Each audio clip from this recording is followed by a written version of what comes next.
नाशिक शहर गुन्हेगारी मुक्त करण्याच्या दिशेने कठोर पावले उचलण्यात आली आहेत। मुख्यमंत्र्यांनीही या संदर्भात पोलिसांना कडक निर्देश दिले असून गुंड कोणत्याही पक्षाचा असो, अगदी भाजपचा असला तरी हयगय केली जाणार नाही अशी ग्वाही जलसंपदा मंत्री गिरीश महाजन यांनी दिली आहे। नाशिक येथे भाजपाच्या निवडणूक संचालन समितीच्या बैठकीच्या निमित्ताने ते उपस्थित होते। यावेळी पत्रकारांशी संवाद साधताना त्यांनी हे वक्तव्य केले आहे। पाहुयात ते नक्की काय म्हणाले। नंदुरबार, जळगाव, धुळे, नाशिक, नगर 5 जिल्ह्यांची बैठक या ठिकाणी थोड्याच वेळात सुरू होईल। माननीय मुख्यमंत्री, माननीय आमचे अध्यक्ष चव्हाणसाहेब, चव्हाण हे या बैठकीला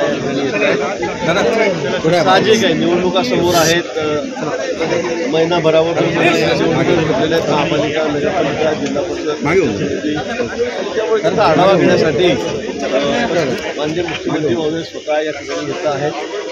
थोड्याच वेळात 15-20 मिनिटांमध्ये या ठिकाणी येतील आणि सर्व आढावा घेतील। आपण खड्ड्यांची पाहणी केली शहरामध्ये, प्रत्येक भागांमध्ये नेमकी काय परिस्थिती आपण देखील महापालिकेला सूचना केलेल्या आहे। गेल्या 15 दिवसापूर्वीच आपल्याला सांगितलं होतं। खरं आहे, नाशिक शहरामध्ये खूप खड्डे झाले। अतिवृष्टीमुळे, पावसामुळे खूप ठिकाणी खड्डे अधिक प्रमाणामध्ये वाढले ही वस्तुस्थिती होती।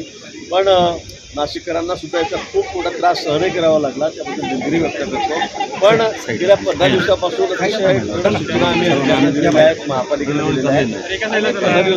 काम सुरू आहे। 5-6 दिवसापूर्वीपासून आता पाऊस थांबलेला आहे आणि आपण बघतात की शहरामध्ये 3-4-5 ठिकाणी वेगवेगळे सगळे मशीनचे सेट घेऊन खड्डे बुजवण्याचं काम या ठिकाणी सुरू आहे।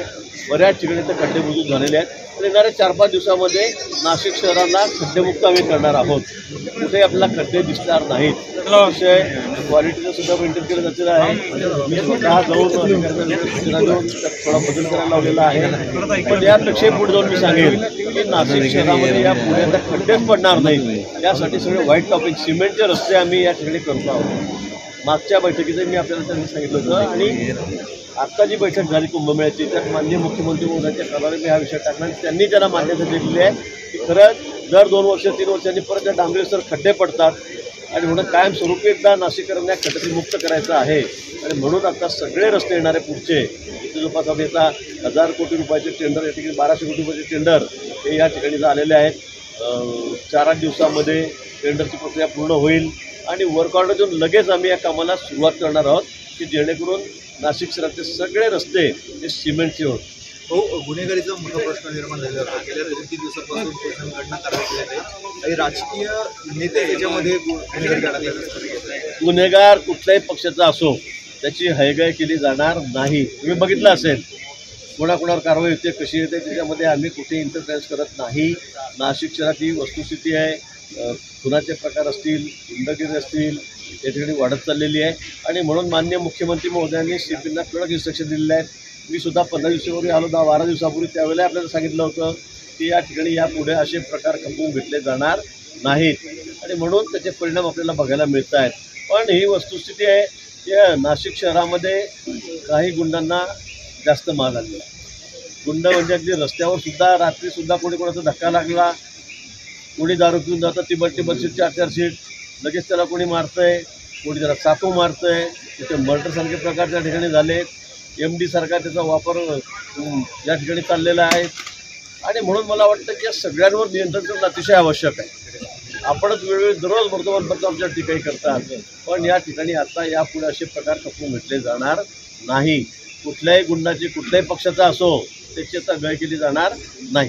कुठे असो, या ठिकाणी कोणाची घरं बळकून घ्यायची, कोणाचे बंगले बळकून घ्यायचे, जमिनीवर जाऊन आपले बोर्ड लावून टाकायचे, तिथे टपऱ्या ठेवून द्यायच्या, मग त्याच्यावर कोणी अट्रॉसिटी करायची, कोणी धार्मिक स्वरूप हिंदू मुस्लिम त्याला द्यायचं, यापुढे हे अजिबात चालणार नाही।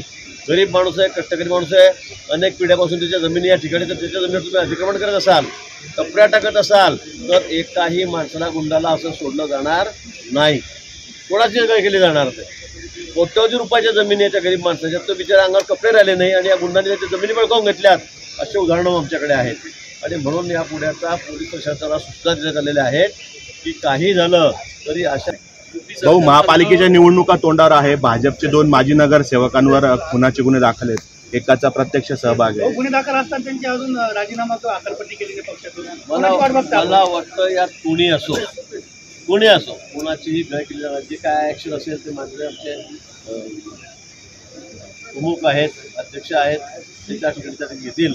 पण तुम्ही बघितलं असेल हे करत असताना आम्ही कोणाची गय केली का? पक्षाच्या म्हणून कोणाला अभय दिलं का? कुणालाच दिलं नाही. आणि म्हणून पक्ष कुठलाही असो गुंडाचा, तो आमच्या जरी पक्षाचा असेल तरी सुद्धा त्याची गय केली जाणार नाही. कुणालाही म्हणायला तुम्हाला जागा राहणार नाही किंवा मग याचं का केलं नाही, त्याचं का केलं नाही. म्हणून या ठिकाणी जो अशा प्रकारचे गुन्हे करेल त्या सर्वांवर कठोर कारवाई होईल. नाशिक शहर आम्हाला गुंडगिरीतून मुक्त करायचं आहे, गुंडांपासून मुक्त करायचं आहे. येत्या काही काळामध्ये हकालपट्टीचा प्रस्ताव काय सादर होणार आहे का?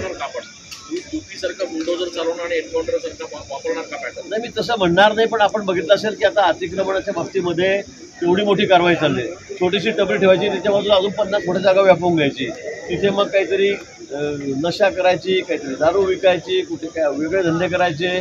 मला वाटतं या संदर्भामध्ये पोलिसांनी अतिशय कठोर कारवाई, अतिशय कठोर, CPने आमच्या अतिशय कठोर कारवाईला सुरुवात केली आहे. आमचे सगळे अधिकारी चालती आहेत, सर्वांनी कठोर कारवाईला सुरुवात केली आहे. पोलिसांच्या बदले तडकाफडकी मुख्यमंत्री महोदयाने आदेश सगळे बदलून टाका, तिकडे करा. अनेक दिवसापासून या लोकांचे संबंध त्यांच्याशी असतात आणि म्हणून ते सुद्धा बदल्यांचं काम आम्ही लगेच 4 दिवसापूर्वी केलं आणि आपण बघितलं असेल त्याचा परिणाम